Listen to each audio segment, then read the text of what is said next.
Hello वसा पार्टी once again welcome back to our YouTube channel study ji classes. तो बच्चों आज के इस नए वीडियो लेक्चर में यहाँ पर बच्चों हम लेकर के आ चुके हैं आप सभी लोगों के लिए 160 का नया वीडियो लेक्चर, जिसके अंदर यहाँ पर बच्चों हम कवर करने वाले हैं मोस्ट इंपॉर्टेंट अध्याय, जिस अध्याय का नाम बच्चों यहाँ से आप सभी लोगों का लिखा गया है तरंग प्रकाश की, जिसे आप सभी लोग इंग्लिश में वेव ऑप्टिक्स कहते हैं। तो इसके सभी इंपॉर्टेंट वायरल और मोस्ट रिपीटेड क्वेश्चन को यहाँ पर हम कवर करने वाले हैं। तो बिना टाइम वेस्ट के इंपॉर्टेंट क्वेश्चन की सीरीज को स्टार्ट करते हैं। अगर आप सभी लोग को आज की वीडियो पसंद आती है तो वीडियो को लाइक, शेयर और सब्सक्राइब जरूर करिएगा। इसी के साथ यहाँ पर हम सबसे पहले बात करने वाले हैं most important viral question board exam 2024। इसके अंदर में आप सभी लोग का जो इंपॉर्टेंट अध्याय होने वाला है, यहाँ पर जो आप सभी लोग का इंपॉर्टेंट यूनिट होने वाला है, उस यूनिट का नाम बच्चों यहाँ पर आपका लिखा गया है तरंग प्रकाश की, जिसे आप सभी लोग इंग्लिश में वेव ऑप्टिक्स कहते हैं। इसके अंदर यहाँ पर बच्चों हम सभी इंपॉर्टेंट वायरल और मोस्ट रिपीटेड क्वेश्चन के बारे में बताने वाले हैं। तो यहाँ पर बच्चों आप देख सकते हैं कि ये सभी क्वेश्चन यूपी के अंदर में लगातार यहाँ पर पूछा गया है 2022, 20, 18, 17 इस प्रकार से 2009 तक ये सारे क्वेश्चन काफ़ी ज़्यादा पूछे गए क्वेश्चन हैं। अगर बच्चों यहाँ पर हम बात करते हैं मार्क्स की, तो यहाँ पर हम कवर करने वाले हैं 2 मार्क्स, 3 मार्क्स और 5 मार्क्स वाले क्वेश्चन को। तो यहाँ पर बच्चों हम सबसे पहले बात करते हैं इस वीडियो लेक्चर के अंदर में फर्स्ट मोस्ट इंपॉर्टेंट वायरल और रिपीटेड क्वेश्चन के बारे में। तो पहला क्वेश्चन बच्चों यहाँ से आप सभी लोगों का यहाँ पर होता है कि दूरदर्शी में अभिदृश्य से बड़े आकार का क्यों लिया जाता है। तो यहाँ से आपका पहला क्वेश्चन 2 मार्क्स के अंदर पूछा गया है कि भैया यहाँ पर जो आपका दूरदर्शी होता है, उस दूरदर्शी में जो अभिदृश्य लेंस होता है वो बड़े आकार का क्यों लिया जाता है। तो इसके अंदर में यहाँ पर बच्चों आप सभी लोग बड़े ही शानदार तरीके से बता सकते हैं कि जो आपका दूरदर्शी होता है, अगर हम उसमें अभिदृश्य लेंस बड़े आकार का लेते हैं तो उसका जो द्वारक होता है वो भी बड़ा होता है, और उस केस में जो गुजरने वाला यहाँ पर फोकस होता है, उससे जो गुजरने वाली किरण होती है बहुत अधिक यहाँ पर किरणें गुजर पाती हैं, जिस वजह से उसके अंदर जो प्रतिबिंब बनता है वो प्रतिबिंब आप सभी लोग का क्लियर और स्पष्ट बनता है, और आप सभी लोग को यहाँ पर स्पष्ट प्रतिबिंब दिखाई पड़ता है। इसलिए बच्चों यहाँ पर हम क्या करते हैं, जो अभिदृश्य होता है या आप कह सकते हैं अभिदृश्य जो लेंस होता है उसे हम बड़े आकार का लेते हैं। तो ये बातें आप इस क्वेश्चन के अंदर में लिख करके 2 मार्क्स बोर्ड एग्जाम के अंदर में बेहतरीन तरीके से क्लियर कर सकते हैं। और यहाँ पर अगर आप सभी लोग को 160 का वीडियो लेक्चर पसंद आता है तो वीडियो को लाइक और चैनल को सब्सक्राइब जरूर करिएगा। इसी के साथ यहाँ पर हम बात करने वाले हैं second most important viral question के बारे में। तो अगला क्वेश्चन बच्चों यहाँ से आप सभी लोग का लिखा गया है संयुक्त सूक्ष्मदर्शी। तो जो अगला आपका क्वेश्चन है क्वेश्चन नंबर 2, ये क्वेश्चन बच्चों यहाँ पर आपका संयुक्त सूक्ष्मदर्शी से संबंधित होने वाला है। इस क्वेश्चन के अंदर में आपसे पूछा जा रहा है संयुक्त सूक्ष्मदर्शी में प्रतिबिंब का बनना, तथा यहाँ से बच्चों आगे क्वेश्चन लिखा गया है किरण आरेख समझाइए, और इसके आगे यहाँ पर आपका क्वेश्चन लिखा गया है इसकी आवर्धन क्षमता के लिए व्यंजक प्राप्त कीजिए। तो यहाँ पर आपका क्वेश्चन पूछा गया है आवर्धन क्षमता के लिए व्यंजक प्राप्त कीजिए, जबकि यहाँ पर आपको एक कंडीशन दी गई है जबकि प्रतिबिंब स्पष्ट दृष्टि की न्यूनतम दूरी पर बनता है। तो इस क्वेश्चन के अंदर आपके 2 इंपॉर्टेंट क्वेश्चन पूछे गए हैं। सबसे पहले आप सभी लोग को संयुक्त सूक्ष्मदर्शी के अंदर में इसके किरण आरेख के बारे में बताना है और समझाना है। इसके बाद यहाँ पर आपका एक इंपॉर्टेंट डेरिवेशन पूछा गया है, जहाँ पर आप सभी लोगों से संयुक्त सूक्ष्मदर्शी के यहाँ पर आवर्धन क्षमता के व्यंजक के बारे में पूछा गया, उसके फार्मूले के डेरिवेशन के बारे में आपसे पूछा गया है, और यहाँ पर कंडीशन दी गई है कि जो आपकी प्रतिबिंब होती है वो न्यूनतम दूरी पर बनती है, इसके बारे में यहाँ पर पूछा गया है। तो इस क्वेश्चन के अंदर में आप सभी लोग आवर्धन क्षमता का ये फॉर्मूला यहाँ पर डिराइव करने वाले हैं। यहाँ पर आपका फॉर्मूला होता है कैपिटल M। ये जो आपका कैपिटल M होता है इसी को बच्चों यहाँ पर हम क्या कहते हैं, संयुक्त सूक्ष्मदर्शी का आवर्धन क्षमता कहते हैं। इस केस में यहाँ पर आपका फॉर्मूला होता है ME इंटू बच्चों यहाँ पर आपका होता है MO। तो ये जो आपका फॉर्मूला होता है इसी फॉर्मूले को इस क्वेश्चन के अंदर में ड्राइव करना है। ME बच्चों यहाँ पर क्या होता है, नेत्रिका लेंस की आवर्धन क्षमता होती है। MO बच्चों यहाँ पर क्या होता है, वस्तु की आवर्धन क्षमता होती है। तो ये काफ़ी ज़्यादा इंपॉर्टेंट और वायरल क्वेश्चन होने वाला है बोर्ड एग्जाम के अंदर में। ये क्वेश्चन आप सभी लोग का 5 मार्क्स के अंदर पूछा गया है। इसके बाद यहाँ पर हम बात करने वाले हैं तीसरे मोस्ट इंपॉर्टेंट क्वेश्चन के बारे में। तीसरा क्वेश्चन बच्चों यहाँ से आप सभी लोगों का लिखा गया है सुस्पष्ट दृष्टि की न्यूनतम दूरी पर बनता है। आगे क्वेश्चन यहाँ से आपका लिखा गया है और इसकी आवर्धन क्षमता के लिए व्यंजक प्राप्त कीजिए। तो यहाँ पर बच्चों इस क्वेश्चन को अंडरस्टैंड करने के बाद में आप सभी लोग को क्वेश्चन क्लियर नहीं हो रहा है कि ये क्वेश्चन आपका सूक्ष्मदर्शी से आया हुआ है कि दूरदर्शी से आया हुआ है, इसके बारे में आपको जानकारी नहीं है। तो इसके कंडीशन के बारे में, इसके स्पेशल केस के बारे में आप सभी लोग को बेहतरीन तरीके से अध्ययन करना है। जब आप इसके स्पेशल केस के बारे में अध्ययन करेंगे तो आप सभी लोग को यहाँ पर ये क्वेश्चन बेहतरीन तरीके से क्लियर हो जाएगा। क्वेश्चन में सबसे पहले आपको बोला गया है सुस्पष्ट दृष्टि की न्यूनतम दूरी पर बनता है। तो यहाँ पर आप समझ चुके हैं कि ये जो आप सभी लोग का क्वेश्चन है वो खगोलीय दूरदर्शी से आया हुआ क्वेश्चन है। इसके अंदर में आप सभी लोगों से एक इंपॉर्टेंट डेरिवेशन के बारे में पूछा गया है, जहां पर आपको बताना है कि आवर्धन क्षमता के लिए व्यंजक क्या होता है। यहाँ पर आवर्धन क्षमता के लिए आपको फार्मूला ड्राइव करना है, जहां पर आपका फार्मूला बच्चों यहाँ से आपका चलता है कैपिटल M इक्वल टू, यहाँ पर आपका फॉर्मूला होता है FO डिवाइड में यहाँ चलता है FE और ब्रैकेट के अंदर में यहाँ पर आपका चलता है 1 प्लस FE डिवाइड बाई यहाँ पर कैपिटल D होता है और इसके बाहर यहाँ पर इस तरीके से माइनस साइन होता है। इसी फार्मूले के डेरिवेशन के बारे में पूछा गया है। ये जो आपका फार्मूला होता है वो खगोलीय दूरदर्शी का फार्मूला होता है। इसी को बच्चों हम आवर्धन क्षमता का सूत्र कहते हैं। इसके बाद यहाँ पर हम बात करने वाले नेक्स्ट इंपॉर्टेंट क्वेश्चन के बारे में। अगला क्वेश्चन बताने से पहले अगर अभी तक आप सभी लोगों ने वीडियो को लाइक और चैनल को सब्सक्राइब नहीं किया है तो वीडियो को लाइक और चैनल को सब्सक्राइब जरूर कर लीजिए, क्योंकि बच्चों यहाँ पर हम इंपॉर्टेंट क्वेश्चन की सीरीज को बताने वाले हैं और आप सभी लोग को वो क्वेश्चन बताने वाले हैं जो आपके 4 मार्च के दिन बोर्ड एग्जाम में यहाँ पर छपने वाले हैं। तो वीडियो को जरूर लाइक कीजिएगा और चैनल पर अगर आप सभी लोग पहली बार विजिट कर रहे हैं तो चैनल को जरूर सब्सक्राइब कर लीजिएगा। इसके बाद यहाँ पर हम बात करते हैं अगले क्वेश्चन के बारे में। अगला क्वेश्चन यहाँ से आपका लिखा गया है, परावर्ती दूरदर्शी का किरण आरेख खींचकर उसमें प्रतिबिंब का बनना प्रदर्शित कीजिए। तो पहला क्वेश्चन यहाँ से आपका पूछा जा रहा है क्वेश्चन नंबर 4 के अंदर में। परावर्ती दूरदर्शी जो आपका क्वेश्चन है वो परावर्ती दूरदर्शी से आया हुआ है। इसमें इसके किरण आरेख के बारे में आपसे पूछा जा रहा है और प्रतिबिंब का बनना इसके बारे में आपको यहाँ पर समझाना है। आगे यहाँ से आपका क्वेश्चन भैया लिखा गया है कि भैया इस क्वेश्चन को हम बोर्ड एग्जाम में कितने मार्क्स के अंदर पूछे जाते हैं। तो यहाँ पर आपको ध्यान रखना है कि ये जो आपका क्वेश्चन होने वाला है बोर्ड एग्जाम के अंदर में यहाँ पर 3 मार्क्स के अंदर पूछा गया है, जिसके अंदर आप सभी लोग को बताना है कि जो परावर्ती दूरदर्शी होता है इसका किरण आरेख क्या होता है, किस प्रकार से आप सभी लोग इसके अंदर में प्रतिबिंब का निर्माण करते हैं, इसके बारे में आपको बताना है और समझाना है। इस प्रकार से ये क्वेश्चन बोर्ड एग्जाम के अंदर में 3 मार्क्स के अंदर पूछा गया है। इसके बाद यहाँ पर हम बात करने वाले हैं अगले मोस्ट इंपॉर्टेंट वायरल और रिपीटेड क्वेश्चन के बारे में, जहां से आपका 5 मार्क्स का क्वेश्चन यहाँ पर क्लियर होने वाला है। तो ऊपर वाले क्वेश्चन से नेक्स्ट क्वेश्चन यहाँ पर संबंधित होने वाला है। तो 5वें क्वेश्चन के अंदर में आपसे पूछा जा रहा है, किसी परावर्तक दूरदर्शी का किरण आरेख पथ खींचकर उसमें प्रतिबिंब का बनना समझाइए। तो सेम तरीके से ऊपर वाली बात इस क्वेश्चन के अंदर में आपको लिख देना है। आगे बच्चों यहाँ से आपका क्वेश्चन पूछा गया है तथा यहाँ से आपका क्वेश्चन लिखा गया है, अपवर्ती की तुलना में यह क्यों उत्कृष्ट होता है। तो यहाँ पर आपको ये बताना है कि जो आपका अपवर्ती होता है, अपवर्ती का मतलब यहाँ पर खगोलीय दूरदर्शी के बारे में पूछा जा रहा है। जो आपका खगोलीय दूरदर्शी होता है और यहाँ पर जो आपका परावर्ती दूरदर्शी होता है उस केस में आपको तुलना करके बताना है कि जो परावर्ती दूरदर्शी होता है ये क्यों अच्छा होता है, क्यों बेटर होता है, इसके बारे में आपको बताना है। तो फिगर से आपको तुलना कर लेना है। उसके बाद आपको यहाँ पे बताना है कि जो आपका खगोलीय दूरदर्शी होता है उसमें आपके 2 उत्तल लेंस लगे होते हैं, लेकिन जो आपका यहाँ पर परावर्ती दूरदर्शी होता है इसमें 2 दर्पण का आप यूज करते हैं। पहला आपका समतल दर्पण होता है जो कुछ इस प्रकार से लगा होता है। इसके बाद यहाँ पर आपका एक अवतल दर्पण होता है जो यहाँ पर कुछ इस प्रकार से लगा होता है और एक यहाँ पर आप क्या करते हैं इस प्रकार से उत्तल लेंस का प्रयोग करते हैं।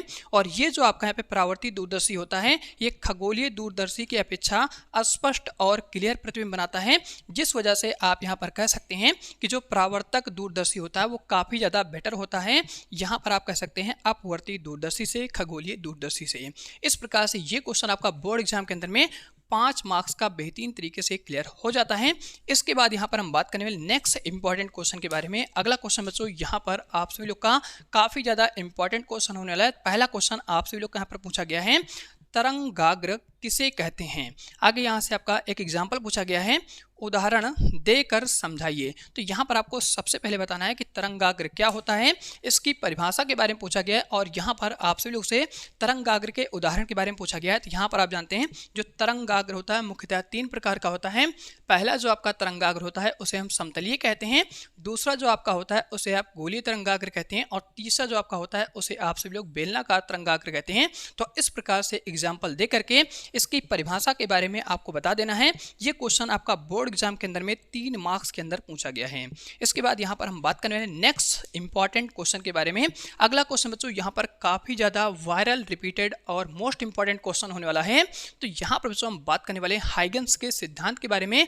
इसके आधार पर आपका क्वेश्चन बहुत ज़्यादा बोर्ड एग्जाम में पूछा जाता है। तो भैया यहाँ से आपका क्वेश्चन लिखा गया है हाइगेंस के तरंग सिद्धांत संबंधी।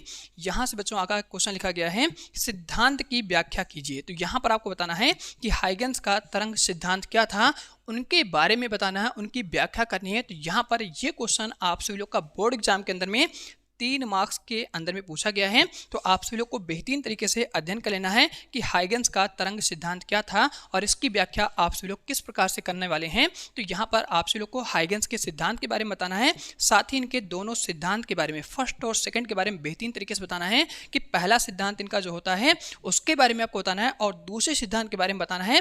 दूसरा सिद्धांत बच्चों यहाँ पर आपका क्वेश्चन नंबर 8 और 9 के अंदर में लिखा गया है। इन्हीं दोनों के बारे में आपको बता करके 3 मार्क्स बोर्ड एग्जाम के अंदर में बेहतरीन तरीके से क्लियर कर लेना है।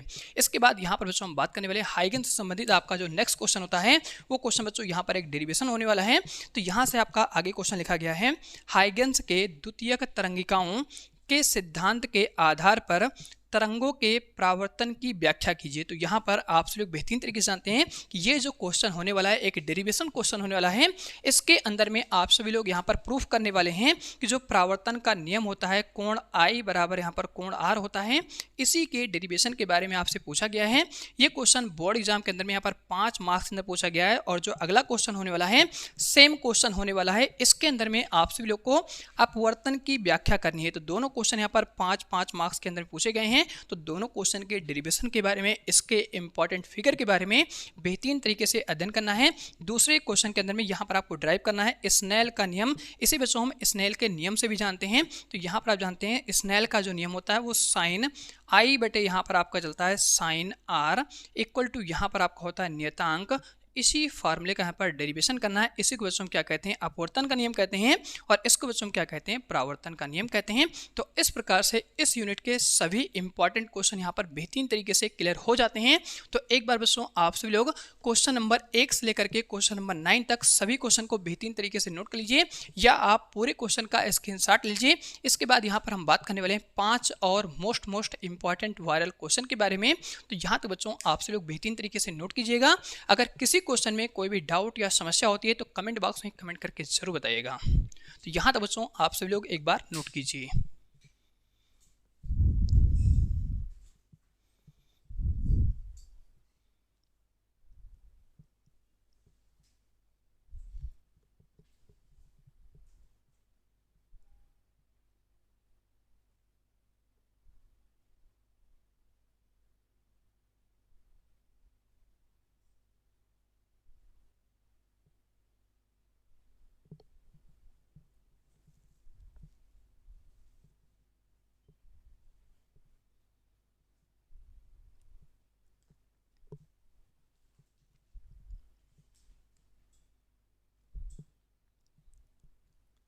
तो यहाँ पर बच्चों आप सभी लोग इन सभी क्वेश्चन का स्क्रीनशॉट बेहतरीन तरीके से ले चुके होंगे।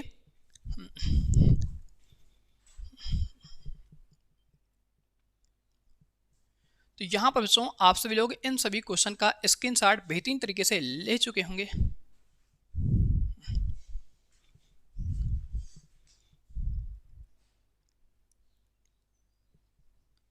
तो यहाँ पर बच्चों आप सभी लोग इन सभी क्वेश्चन का स्क्रीनशॉट और इन सभी क्वेश्चन को बेहतरीन तरीके से नोट कर चुके होंगे। तो यहाँ पर बच्चों अब हम स्पेस करते हैं और स्पेस करने के बाद आप सभी लोग को 5 और मोस्ट इंपॉर्टेंट क्वेश्चन के बारे में बताते हैं।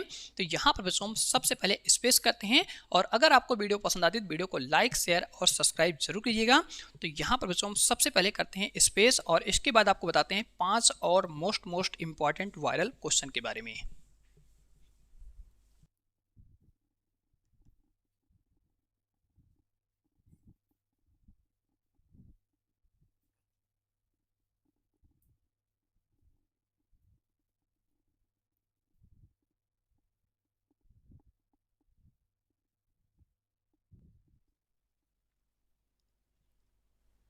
तो चलिए बच्चों, इसी के साथ यहाँ पर हम इस यूनिट को आगे बढ़ाते हुए अब हम यहाँ पर आगे अध्ययन करने वाले हैं 5 और मोस्ट इंपॉर्टेंट वायरल और रिपीटेड क्वेश्चन के बारे में। तो यहाँ पर बच्चों हम सबसे पहले बात करने वाले हैं क्वेश्चन नंबर 10 के बारे में। क्वेश्चन नंबर 10 बच्चों यहाँ से आप सभी लोगों का लिखा गया है, कला संबंध स्रोत से आप क्या समझते हैं, इसकी परिभाषा के बारे में आपसे पूछा गया है। तो यहाँ पर आप सभी लोग बेहतरीन तरीके से जानते हैं कि जो आप सभी लोग का कला संबंध स्रोत होता है, इसी को बच्चों हम इंग्लिश में क्या कहते हैं, कोहेरेंट सोर्स ऑफ लाइट कहते हैं। और यहाँ पर आप सभी लोग जानते हैं कि जो कला संबंध स्रोत होता है, इसमें जो प्रकाश का किरण होता है, इसमें बच्चों आप बता सकते हैं, अरे यार इसमें दो तीन बार गलत हो रहा है।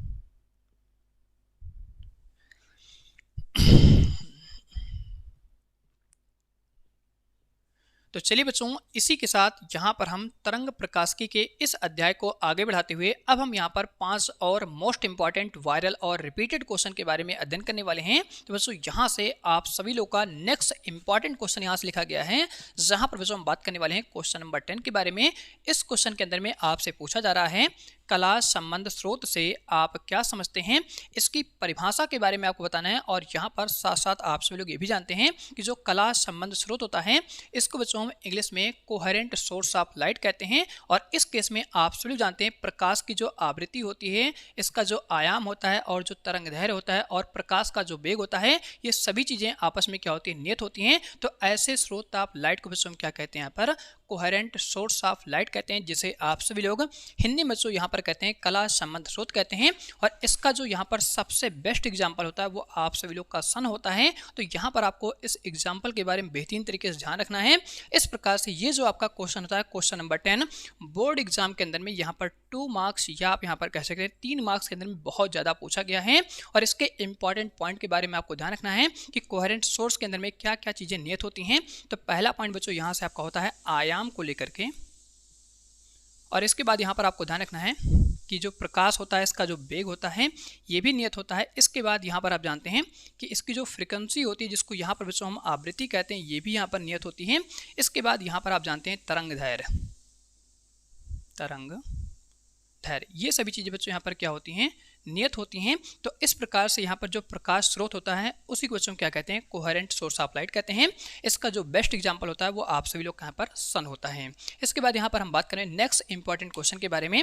तो अगला क्वेश्चन बच्चों यहाँ से आपको लिखा गया है क्वेश्चन नंबर 11, जहाँ से व्यतिकरण का क्वेश्चन स्टार्ट हो जाता है। तो बच्चों यहाँ से आपसे पूछा जा रहा है व्यतिकरण से क्या तात्पर्य है। सबसे पहले आपको ये बताना है कि व्यतिकरण से क्या तात्पर्य है, इसके बारे में आपको बताना है। यही क्वेश्चन बोर्ड एग्जाम के अंदर में अथवा करके बच्चों यहाँ से पूछा गया है, व्यतिकरण क्या है। और आगे यहाँ से आपका क्वेश्चन लिखा गया है, यह कितने प्रकार का होता है। तो यहाँ पर बच्चों आप सभी लोग बेहतरीन तरीके से जानते हैं कि जो व्यतिकरण होता है, जब 2 या 2 से अधिक प्रकाश की स्रोत किसी एक बिंदु पर मिलती है या आप कह सकते हैं अध्यारोपित होती है, तो इसी घटना को यहाँ पर बच्चों हम क्या कहते हैं, व्यतिकरण कहते हैं, जिसे आप सभी लोग इंग्लिश में इंटरफेरेंस कहते हैं। और यहाँ पर आप जानते हैं कि जो आपका व्यतिकरण होता है मुख्यतः 2 प्रकार का होता है। पहला बच्चों यहाँ पर आपका समपोषी व्यतिकरण होता है, यहाँ पर आपको ध्यान रखना है, पहला आपका समपोषी व्यतिकरण होता है और दूसरा बच्चों यहाँ पर आप सभी लोगों का विनाशी व्यतिकरण होता है। तो दोनों व्यतिकरण के बारे में आपको बेहतरीन तरीके से ध्यान रखना है कि समपोषी व्यतिकरण क्या होता है और विनाशी व्यतिकरण क्या होता है, जिसे आप सभी लोग यहाँ पर समपोषी व्यतिकरण को कंस्ट्रक्टिव इंटरफेरेंस कहते हैं और विनाशी व्यतिकरण को यहाँ पर बच्चों आप सभी लोग डिस्ट्रक्टिव इंटरफेरेंस कहते हैं। इस प्रकार से ये क्वेश्चन आप सभी लोग के बोर्ड एग्जाम में 3 मार्क्स के अंदर पूछा गया है। तो 3 मार्क्स के लिए आप सभी लोग को इन सभी क्वेश्चन के बारे में बेहतरीन तरीके से अध्ययन करना है। और अगर आप सभी लोग को 1 शॉट का वीडियो लेक्चर पसंद आता है तो वीडियो को लाइक, चैनल को सब्सक्राइब जरूर करिएगा। इसी के साथ यहाँ पर हम बात करने वाले next most important viral question के बारे में। अगला क्वेश्चन बच्चों यहाँ से आप सभी लोग का लिखा गया है, प्रकाश तरंगों से आप क्या समझते हैं। तो यहाँ पर बच्चों आप सभी लोग बेहतरीन तरीके से जानते हैं कि प्रकाश तरंगों के माध्यम से यहाँ पर बच्चों आप सभी लोग तरंग के बारे में अध्ययन करते हैं, साथ ही तरंग से जुड़ी आप सभी लोग घटना के बारे में अध्ययन करते हैं, जहां पर आप सभी लोग यहाँ पर बच्चों आप कह सकते हैं व्यतिकरण के बारे में अध्ययन करते हैं। और यहाँ पर बच्चों आप कह सकते हैं कि प्रकाश तरंग से संबंधित यहाँ पर आप सभी लोग विवर्तन के बारे में अध्ययन करते हैं। तो इस प्रकार से यहाँ पर आपका पहला क्वेश्चन 2 मार्क्स के अंदर क्लियर हो जाता है। इसके बाद यहाँ से आपसे पूछा गया है व्यतिकरण की शर्तों को लिखिए। तो यहाँ पर आप सभी लोग जानते हैं व्यतिकरण की मुख्यतः 2-3 प्रकार की यहाँ पर शर्त होती है, जहाँ पर आप सबसे पहले बताने वाले हैं कि जो भी आपका प्रकाश स्रोत होता है उसका जो आयाम होता है वो नियत होना चाहिए। इसके बाद आप दूसरे पॉइंट के अंदर में आप लिख सकते हैं कि जो भी यहाँ पर आपकी प्रकाश स्रोत होती है उसकी जो यहाँ पर आवृत्ति होती है और यहाँ पर जो तरंग दैर्घ्य होती है ये भी बच्चों यहाँ पर क्या होनी चाहिए, आपस में बराबर होनी चाहिए, नियत होनी चाहिए। ये आपका दूसरा पॉइंट हो जाएगा। और तीसरे पॉइंट में यहाँ पर आप लिख सकते हैं भैया जो भी आपका प्रकाश स्रोत होता है, यहाँ पर आप जानते हैं जो भी आपका प्रकाश स्रोत होता है वो प्रकाश स्रोत काफी निकट होना चाहिए। तो इस प्रकार से यहाँ पर आप सभी लोग व्यतिकरण के बारे में 3 शर्त के बारे में बेहतरीन तरीके से एक्सप्लेन कर देंगे। तो यहाँ पर ये क्वेश्चन आपके बोर्ड एग्जाम के अंदर में यहाँ पर बच्चों आप कह सकते हैं 3 मार्क्स और 5 मार्क्स के अंदर पूछा गया है। इसके बाद यहाँ पर हम बात करने वाले नेक्स्ट इंपॉर्टेंट क्वेश्चन के बारे में। अगला क्वेश्चन यहाँ से बच्चों आपका होता है क्वेश्चन नंबर 13। इस क्वेश्चन के अंदर में आपसे पूछा गया है व्यतिकरण तथा विवर्तन में क्या अंतर है। इसके बारे में आप सभी लोग बेहतरीन तरीके से जानते हैं। ये क्वेश्चन आपके बोर्ड एग्जाम में 3 मार्क्स के अंदर पूछा गया है। तो 3 मार्क्स के लिए आप सभी लोग को बेहतरीन तरीके से अध्ययन करना है कि भैया व्यतिकरण और विवर्तन में क्या अंतर होता है। तो आप जानते हैं व्यतिकरण में 2 या 2 से अधिक किरणें किसी एक बिंदु पर मिलती हैं। प्रकाश की ऐसी घटना को बच्चों यहाँ पर हम इंटरफेरेंस कहते हैं, जिसे आप सभी लोग हिंदी में व्यतिकरण कहते हैं। और विवर्तन में आप सभी लोग जानते हैं कि यहाँ पर बच्चों क्या होता है, एक ही स्रोत बिंदु से यहाँ पर कई सारी किरणें यहाँ पर अलग अलग दिशाओं में इस प्रकार से उत्पन्न होती हैं। तो इस प्रकार की जो घटना होती है उसी को बच्चों यहाँ पर हम क्या कहते हैं, विवर्तन कहते हैं। तो इसके बहुत सारे यहाँ पर क्या होते हैं, डिफरेंस होते हैं। सभी के बारे में आप सभी लोग बेहतरीन तरीके से जानते हैं। इसके बाद यहाँ पर हम बात करें नेक्स्ट मोस्ट इंपॉर्टेंट क्वेश्चन के बारे में, जो बोर्ड एग्जाम में आप सभी लोग के 4 मार्च के दिन बेहतरीन तरीके से लॉन्ग क्वेश्चन के अंदर में छपने वाले क्वेश्चन है। तो बच्चों यहाँ से आपका नेक्स्ट इंपॉर्टेंट क्वेश्चन लिखा गया है, जहाँ से आपसे पूछा जा रहा है यंग के प्रयोग में फ्रिंजों के निर्माण की तरंग सिद्धांत के आधार पर व्याख्या कीजिए। तो यहाँ पर आप सभी लोग से यंग डबल मॉडल्स के बारे में, इसके डेरिवेशन के बारे में पूछा गया है, जहाँ पर आप सभी लोग इसके फिगर के बारे में बेहतरीन तरीके से अध्ययन करने वाले हैं। साथ ही बच्चों यहाँ पर आप सभी लोग एक इंपॉर्टेंट फार्मूले का डेरिवेशन करने वाले हैं। वो फार्मूला बच्चों यहाँ पर आप सभी लोग का होता है यंग डबल सेट मॉडल का। यहाँ से बच्चों आप लिखते हैं plus minus M lambda equal to, यहाँ से आपका फार्मूला चलता है एक्स डी डिवाइड बाय यहाँ से क्या होता है कैपिटल डी। इसी इंपॉर्टेंट फार्मूले के डेरिवेशन के बारे में और इसके इंपॉर्टेंट फिगर के बारे में आप सभी लोग को बेहतरीन तरीके से अध्ययन करना है। तो एक बार बच्चों यहाँ पर आप सभी लोग इन सभी क्वेश्चन का बेहतरीन तरीके से स्क्रीनशॉट लीजिए या आप सभी क्वेश्चन को नोट कर लीजिए। इस प्रकार से यहाँ पर आप सभी लोग की 1 शॉट की तरंग प्रकाशिकी की यूनिट समाप्त होती है। और अगर आप सभी लोग को आज की वीडियो पसंद आती है तो वीडियो को लाइक, शेयर और चैनल को सब्सक्राइब जरूर करिएगा। इसी के साथ आज का वीडियो हम इसी पे एंड करते हैं। मिलते हैं आप सभी लोगों से बहुत जल्द नए वीडियो लेक्चर में नए टॉपिक के साथ में।